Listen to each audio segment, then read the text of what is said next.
માનવીનો જન્મ માનવીનું અસ્તિત્વ માનવીના હાથમાં નથી.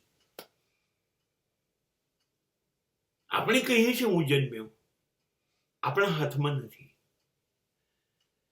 આપણો જન્મ આપણા મા બાપના હાથમાં છે. મા અને બાપનું શરીર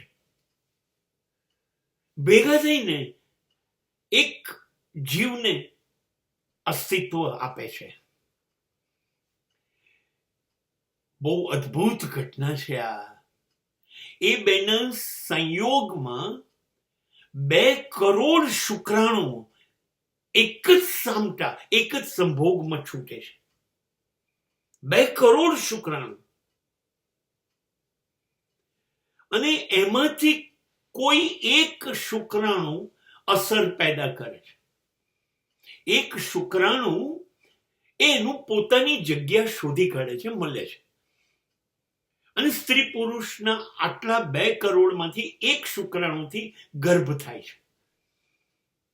તો આપણું અસ્તિત્વ તો એક જ શુક્રાણુથી બન્યું.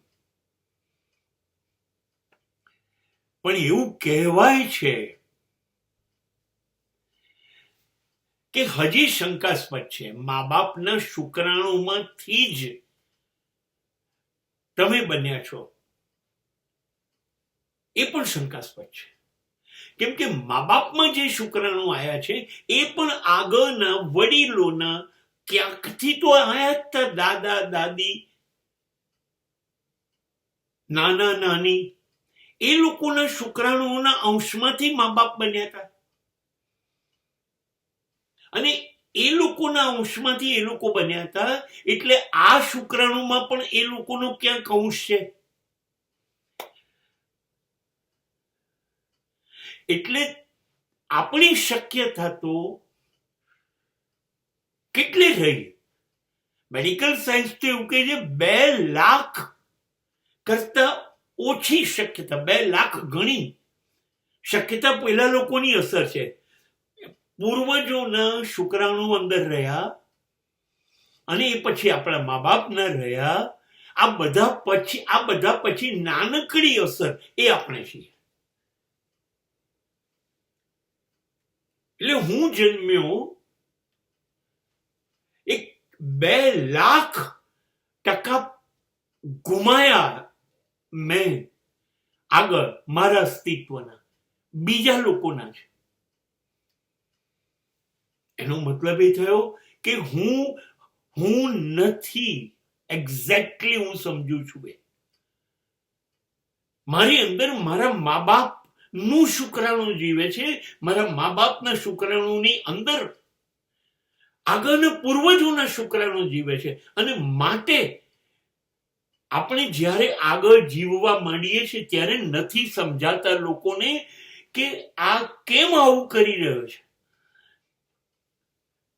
ઘણી વખતે આપણે પિતા જેવું નથી કરતા, માતા જેવું વર્તન નથી કરતા. એ વખતે એ લોકોના શુક્રાણુ અસર નથી કરી, પૂર્વજોના અસર કરતા હોય તો એ લોકોને ખબર પડી જાય છે. કેમ કે એમણે જોયા હતા એમના માતા પિતાને, એટલે એમને ખબર પડે છે કે દાદા આવું કરતા હતા, કે દાદી આવું કરતા હતા, કે નાની આવું કરતા હતા, નાના આવું કરતા હતા. આ એવું જ કરી રહ્યો છે. એટલે એ લોકો સમજી જાય છે, આપણે જોયા નથી. તો એ વખતે છેક કેટલા વર્ષો, 100-200 વર્ષ પહેલાનું શુક્રાણુ આવ્યું મા બાપમાં, અને એમાં થઈને આપણી અંદર આવ્યું. હવે આપણે કહીએ છીએ હું જન્મ્યો.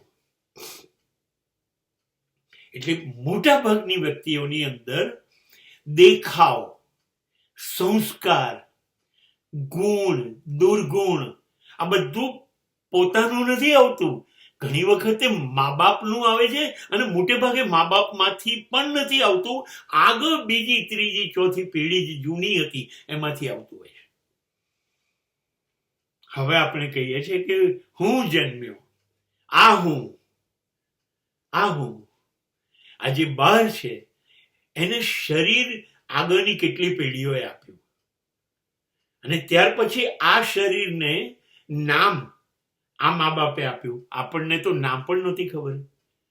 પછી આ એ લોકો જે જ્ઞાતિના છે જ્ઞાતિ આપી, પછી એ લોકોએ ધર્મ બી એ લોકોએ આપણને આપ્યો, પછી જીવવાનું શરૂઆત પોષણ આપ્યું, હાલતા ચાલતા વગેરે કરતા એમણે શીખવાડ્યું, ખોરાક એ લોકો જે લે છે એ આપતા થયા, પહેરવેશ એ લોકો જે આપ્યો એ આપ્યો. આ બધું શરૂઆત તો આપણને એ લોકોએ આપી. હવે આપણે આમાં રહ્યા ક્યાં? આપણે તો આખા બીજા પાસેથી બન્યા, બીજા એ બનાયા, એમને ગમ્યા એવા બનાયા, એને નક્કી કર્યું કે આમ જ કરવાનું, એમ આપણને બધું શીખવાડ્યું એ લોકોએ. અને હવે હું જ્યારે સમજણો થયો, થોડું ભણ્યો, ત્યારે હું કહું છું, હું સાચે સાચ છું હું કે મારી અંદર કોઈ વર્ષો જૂનું કોઈ બીજું જીવે છે?